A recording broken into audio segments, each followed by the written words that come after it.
Guys আসসালামু আলাইকুম, আমি মিরাজ। আপনারা কেমন আছেন? শুভ সকাল। সকালবেলা ভিডিও বানাতে এসেছি আপনাদের জন্যে। আপনারা কেমন আছেন? বন্ধু বন্ধু তোর চলো। ফেজে ভিউ বাড়ছে, আমার ফেজে ভিউ বাড়ছে না এই যে আমার বন্ধু দেখেন, সকালবেলায় ঘুম আছে, চোখে পানি, পেজে বলে ভিউ বাড়ে না। তা আমার একবার বলেছি সেদিনকে রাইতে, আমার বন্ধুরা একটু লাইক কমেন্ট ফলো করে দিয়েন।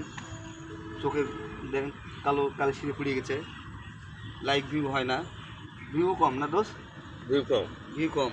আমার পেজের থেকে বন্ধুরা একটু ফলো করে দিয়েন, লাইক কমেন্ট করে দিয়েন।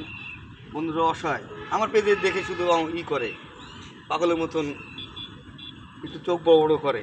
আমার পেজে ভিউ বেশি, তা আশা করি আমি বন্ধুরা একটু দেখবেন, যদি ভিউটু বাড়ে। কি বলিস? হ্যাঁ, রাতে ঘুম আসে? রাতে ঘুম আসে না, মানে আমার পেজ দেখে তোর ঘুম আসে পোস্ট না? দেখে ঘুম আসে না। দেখছেন কি শালা চোখ টাটায়, এমনই। আশা করি সবাই ভালো থাকেন। আসসালামু আলাইকুম। আসসালামু আলাইকুম।